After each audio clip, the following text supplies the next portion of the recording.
Hello, welcome to Quackalope. Thank you for being here. We're here in Manchester, sitting at the Steamforge Games studio, playing through Elden Ring, the board game, which is a weird place to go ahead and do a best and worst, a first impressions, an overview of our experience so far. So please keep that in mind. We're filming this with the designers sitting somewhere over in the darkness beyond us. My goal with this video isn't to be overly positive or overly critical. It's honestly to give you, in the best sense possible, a good understanding of what Elden Ring the board game is doing, what it's doing well, what might make it not right for you or right for you when it comes to backing it on Kickstarter, and also encourage you to go check out the other content we're producing. We're going to have some preview videos. We're going to have Alex's first impressions over in Board Game Co. We're going to have 2 different gameplays that are coming out. Don't let this be the only video you watch. There's a lot of opportunities. Right? There's a lot of opportunities to check things out. But that being said, we have just got a chance to play through the prototype scenario that we have. We've been able to see the very introduction to the game, and we want to have a chance to talk to you about it. So I'm here with Mr. Sir Nicholas. Sir Nicholas Murphy. Coming from the brothers Murph, which one of the brothers actually skipped out on us. He did. He Something about a brand newborn child, so kudos to him. Yeah. That does mean I'm here. Hello, I'm Matthew. This is Matthew. Nice to see you. Yeah, good to have you here. Hello. Really good to have you here. So, Nick, do you want to give a quick overview as to what Elden Ring the board game is doing before we dive into like our highs and lows? Yeah, so this is a quest-based game where each gameplay session you're going to be going through a quest of some type. The quest will be different, but at least the prototype quest that we were doing here, and I think a lot of them will be this way generally, is it's kind of broken into 2 different halves. And the first half is going to be exploring. You have these hex tiles here, and you'll be exploring around. You might come across NPCs, you'll come across resources, different things, and you'll have objectives that you need to be basically working on at all times. If you don't work on all times, there is a timer that is counting down. If that timer runs out, you just lose straight up. So you always need to be doing these objectives. You're going to be in combats and stuff like that, and then once you eventually finish that part of it, finish those objectives, get to the point where you find the boss, essentially, because you're searching for the boss battle. You then will go into the boss, and that's basically a whole second half of the game. You're gonna have a big boss battle that's gonna take, again, a half of the game. And that's basically it. In the boss battle, they're gonna have a specific kind of behavior cards that they're gonna be going through, whereas the other enemies just have one thing that they do, at least in this scenario. We haven't played the other quests. We're not sure exactly what happens there. But this one has, and we're all working together. It's cooperative. And yeah, that's pretty much what you're doing, is you're exploring, moving around, and then you're gonna go into some big, crazy boss battle. Yeah, our experience here is insanely limited and tied to the gameplay that is publicly available to you all. Matthew, any notes you'd add in terms of what Elden Ring the board game is doing? Well, it's trying to be Elden Ring the board game, which I think is very important to mention, right? Because Elden Ring isn't just something that they came up with here. It's Elden Ring. It's the biggest game. Has this name been taken, Elden Ring? Well, it's like it's the biggest game in the last 5 years, let's say. Yeah, so, I mean, that is...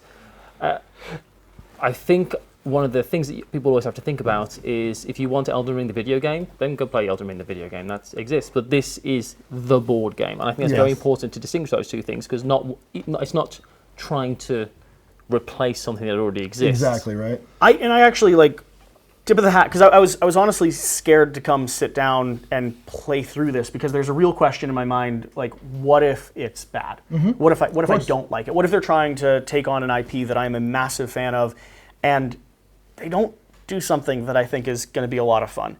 And they haven't just tried to replicate the board game or the video game into a tabletop format, which I think is always a mistake companies try to make when they're pulling an IP. There's a lot of smart decisions here. I'll be going through that in some of the other content and some of the conversation here as well. All right, the format today, and we'll start getting into it. Best and worst. Why that format? It allows us to be positive and negative, on the high, on the low, on the things we'd like to see or the things we're really enjoying right now, without pretending like we know enough of the game to give it a full, honest review, and without pretending like we're not sitting here in their studio having a chance to play it with them. This is my apartment. Yeah. But it's a pretty nice apartment. Yeah. So let's start with the best stuff that's going on here. Let's start by talking about some of the stuff that we really like. I can either take the lead or one of you can jump in if you're excited. Well, because I think I have a slightly special situation where most people who are interested in this game, most people who are probably going to back this game, are people who like Elden Ring. I've never played Elden Ring. I've never played Dark Souls. I've never played Bloodborne. I someday probably will. I am interested in those games, but I don't know anything about this universe. So when I'm coming at this, you're worried about the game ruining Elden Ring, if you want to put it very dramatically, right? Sure. And so it's one of those There's things. going to be For me, there's going to be YouTube videos called that. yeah, right. Oh, This I'm sure. ruins Elden Ring, right? I don't really care if it ruins Elden Ring because I have no attachment to it. Like, I hope it doesn't ruin Elden Ring for other people. This you know, is who Elden love it. Ring for you. Exactly. Like, to me, this is, so I'm coming at this strictly from the point of view of, do I like this as a board game? Because I have absolutely no ties to the IP in general. So to me, this is strictly coming at it like, is it a good board game? Which I do think is an important perspective to have, because you want this to be a fun game, not just fun because you're in Elden Ring, right? And so, and here's the thing, I really, really like it. And I think my biggest positive is the fact that I think this game is really, really fun, even if you don't care about Elden Ring, even if you don't like Elden Ring. Because again, it seems like a cool universe. I'm sure someday I'll play it. I just haven't, so I don't have any ties. And I really, really like the game. Spoiler, I really, really like the game. I think it's really fun. I really like the kind of duality of the two halves, at least in this quest here.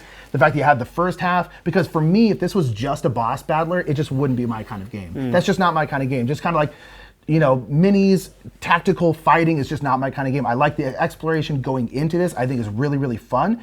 So if you're kind of like me, you don't know Elden Ring very well, I still think it's a really fun game that mixes that kind of exploration part where you're like questing out and doing stuff like that, and then big cool battles. I think it does that really, really well. So that's kind of like my biggest plus, is that even if you don't like Elden Ring, or you're not into that IP that much, I still think it's a really fun game. Yeah. What do you think, Matthew? What's the highest positive for you? I'm the kind of gamer who likes Rainer Knizia. He's my favorite board game designer of all time. So that's where I'm coming at. This is not your This title. is a completely different world for Yes. me, right, in board games. I'm always searching for a game that's like this that I'm going to absolutely love and stuff. And who knows, this might be it. I've played so little of this game that I don't Right. know, right? Yeah, of course. I feel like we've played the introductory scenario, which we have done.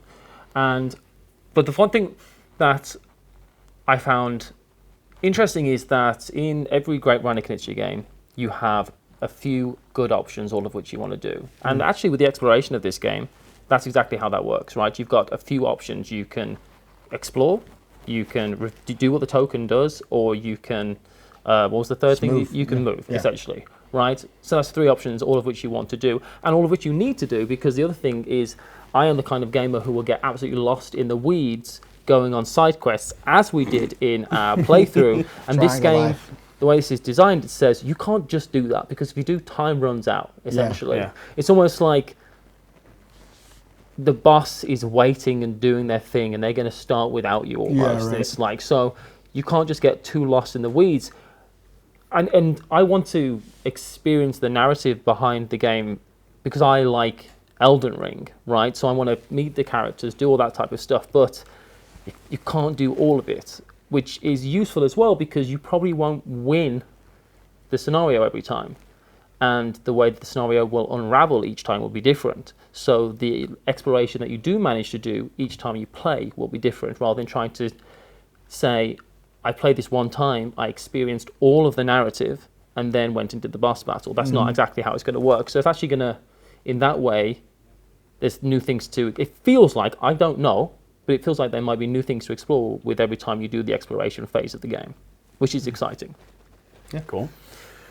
So for me, I have a lot of stuff I could praise, and I'll go ahead and establish the same caveat that you did to say the exact opposite of Matthew. This is my style of game, which comes with its own risks, right? Like, I entered this hobby space on Kingdom Death. I've spent hours playing through Oathsworn this last season. I am diving into the biggest miniature games I can find, right? I have them all on the way. We do our best to cover them here on the channel.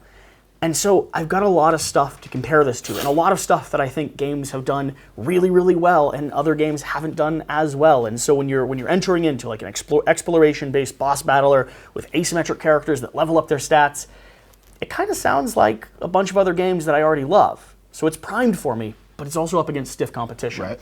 The thing that I think Elden Ring has done that is unique in our space, like when I first saw and it clicked in my mind what they were doing here, I was super excited, has to be this battle and this combat system. The arenas are super cool, and So- I don't know what's in this book, but I think it's going to be lots Really? of things, and changing arenas and all that type of stuff, which is a huge part of the video game. Yeah. And that's exciting to Yeah. discover. So the way this works, and I was really intimidated considering you're going up against a game, the Soulsborne series is known for tactical combat, positioning, and skirmish-based abilities that don't result well with dice rolling or randomness or chance mixed in, because you want to be able to figure out what the AI of the creature that you're fighting is going to do and position well or maneuver right or prepare just the right amount of resources that you need to go into a fight and be actually able to accomplish it. Any heavy randomness mixed into this scenario or into this environment takes away from what should be a very strategic game in a way that a lot of other boss battlers lean into the randomness in an aggressive way. So this combat book is the thing that I think is mind-blowing. So to start with, when you're doing the exploration phase of the game, you're going to be laying out a variety of tiles, exploring, talking to NPCs, picking up a lot of herbs, looking for triangles. Looking for triangles, essentially. Watch the other video, it'll make sense. But every now and then you have to dive into combat, either to move the story forward or to, well, you're wandering around Elden Ring, you're going to end up fighting something. And each of these combats actually are controlled on a singular individual player's stat board. And it's not a hex-based grid. Instead, it's a flip book that opens up to these lane-battled systems.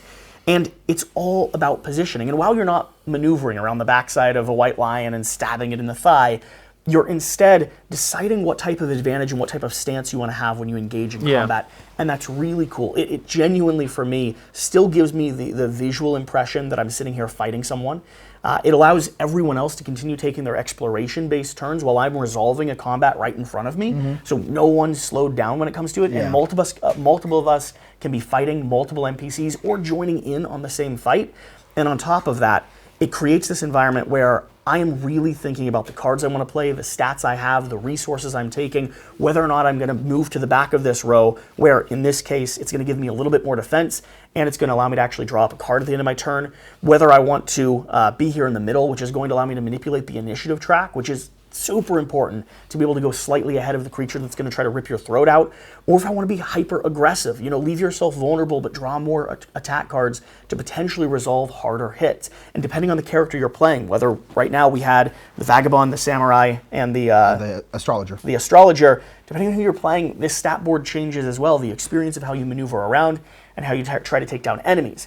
But that's not the thing that I think is the best. The thing that I think is the best is when you actually come to a final battle where everyone joins forces. We all pop onto the board here, and suddenly our books combine in a very like literal way, obtusely, literal way that we're working together to take down this creature, but also in a way that allows this environment to feel different and varied from boss to boss. Now, I haven't seen any bosses beyond this, but we have heard tell of books that line up in like a cross-like pattern where you're fighting from each individual side, or a larger arena, stampede, or different types of terrains and stat effects that you have depending on who you're fighting and where you're actually engaging with them. And that's so cool. Yeah. I don't know of another board game that does this type of system. I think it is incredibly smart. I think it is way accurate to the Elden Ring feeling of tactical combat. And I'm really actually grateful for how easy and quick this is going to be to set up. Yes. When I'm looking at a lot of the campaign games that I am intimidated to play and pull off the table, this is one that actually feels like, as long as the tuck box system or the save system is accessible, this is not hard to get back out and start playing again. I've sold big box games before, like Euros, and I've just gone, I'm never playing this. It's going to take me 25 minutes to set so the game many tiles. It's not happening.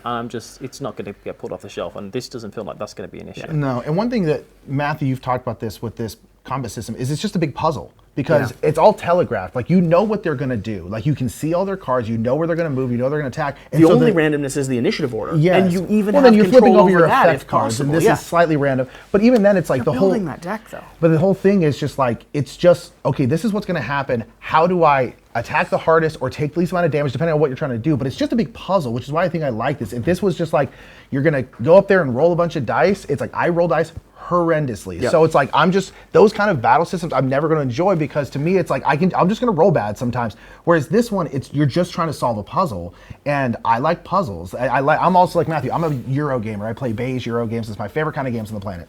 And so it's just like, this though, it's just a puzzle. Like, the combat system is honestly you solving a puzzle. I feel like the randomness here in the card draw are calculated risks rather than you have to roll dice to resolve combat. These are calculated risks that you take. There was times in this game where it's like, I'm going to stand here and I'm going to do this. I am hoping for the best later on. But I also had the option not to stand there and to run away and not do that. And you're also never going to completely miss. Like, there's no like miss cards can't- in this. You're always going to hit Well, or at least well- like, or do. Maybe in the future there's Well, miscards. again, we're always talking about what we've played so far. Sure. right? You're But building yeah, your deck, so you could definitely do it in an inefficient way that Yeah, probably yeah. results in Yeah. you failing. at least right with this, yeah. But no, that hands down is going to be my favorite thing. All right, let's get down to a little bit more critical. Based off of the impressions, the understanding we have right now. What so far is the thing that's just not working for us as well, or it doesn't even have to be personal to you, might make this maybe not right for other people who are watching this video, because they're trying to discern whether or not this is something they want to put a lot of money into. I mean, again, this is coming from someone who generally doesn't like these kinds of games and has no attachment to Elden Ring. The only thing I honestly don't love right now, and this again is a prototype, so this might change. I do think the text, I do think these symbols, like the triangles we're looking for, I think they're very, very small. I also think that sometimes reading the number within the swords is difficult to see. I would love to see some graphic design changes on that front, just like make things bigger, make things easier to see. That's honestly my only real complaint. Cool. What's yours? So I think based off of some of the conversations we've had, mine's going to echo yours. So we'll see. I don't want to like step on your toes too much, but when you get to the exploration side of the game, one of the things that Elden Ring, the video game, does so incredibly well is immersive storytelling. Right? You like walk out into this plateau and you look at this expanse and you see everything in front of you, and you start exploring based off of that visual cue and the beautiful artwork and the beautiful architecture and the beautiful world that it inhabits. And this doesn't quite give me that feeling of exploration.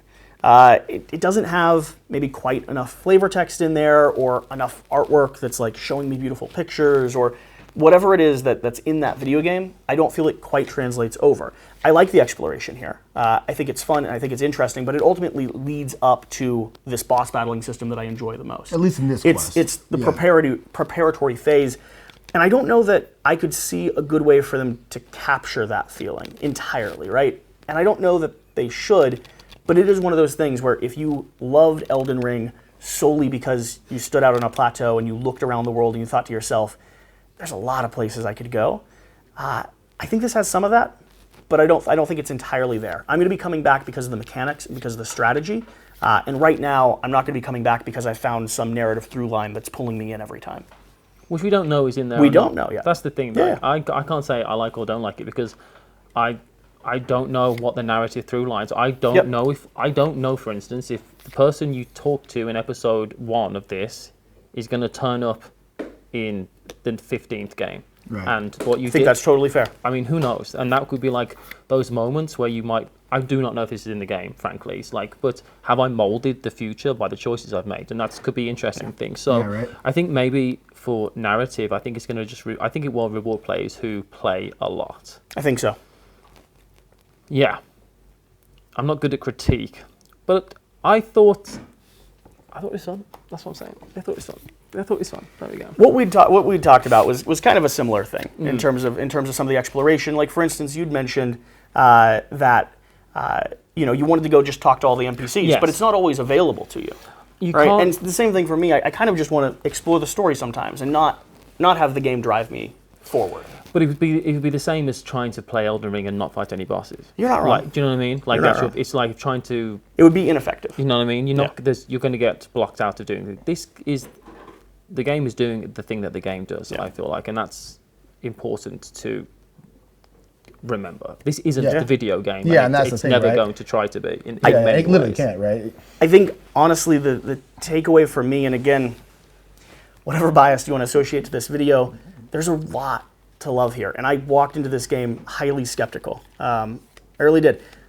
I didn't know how they were going to accomplish Elden Ring on the table. Yeah. I didn't know how they were going to do strategic boss battling. I didn't know how they were going to do open world exploration. I didn't know how they were going to swallow the sheer size and world and scope of Elden Ring. And I think they have. I mean, they're swallowing one piece at a time, which is very smart. The exploration feels like you can explore, and while I do want more flavor text and more story and more immersive storytelling, it does feel like I have the option to pursue multiple paths and figure out what side quests I want to go on. And the boss battling is tactical and not built off randomness. We don't know how linear any of the other missions are going to be. Yeah. That's one thing. So that's what they've hinted. They've hinted that in the actual exploration, you'll get side quests that could cause Yeah. you to lose Yeah. the actual whole mission. Because you go off for an extended doing period it. of time. And the other thing is, all three of us play a lot of board games. And I found this. I was like, I think anyone who's played Elden Ring would be able to play this. This is really accessible. However, who knows?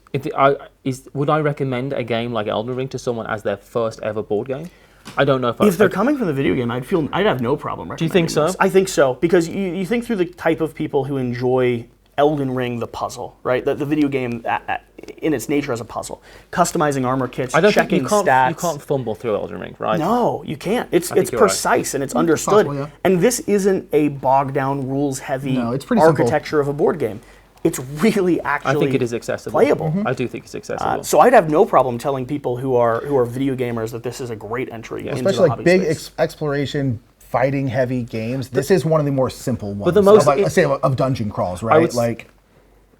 I would say it's rules simple, but tactics heavy. Yes, essentially, yes, which sure. I believe is what they're going for. Yeah, essentially. right. You know, which I prefer. I like games. I like where, a Euro game that gives me 4 choices and I spend 20 minutes thinking about it. I like games where you are thinking about what to do, not how to do what you're going to do. Yeah. Right, and I think this provides that. Right. Yeah.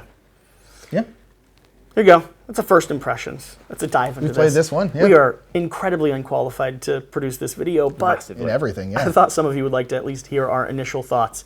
I'm excited to get the rest of this. I'm excited to continue playing it, and I'm excited to bring you all more content. So I'm excited to level up my characters. Yeah, that's the thing I want to the do more part than that I think anything. is gonna Numbers be- go up. I think the customization is going to be really because cool. this whole thing starts changing out, Yeah, and every single everything piece does, starts yeah. affecting your deck. That would I be feel very like cool. we haven't really played the game yet. Right. That's the fair. thing. Yeah. You know what I mean? Yeah. It's fair, but we have the taste, Yes. like breathing next to a bagel shop. Delicious. Yum. Thanks for being here. Thanks for watching. See you next time. Bye.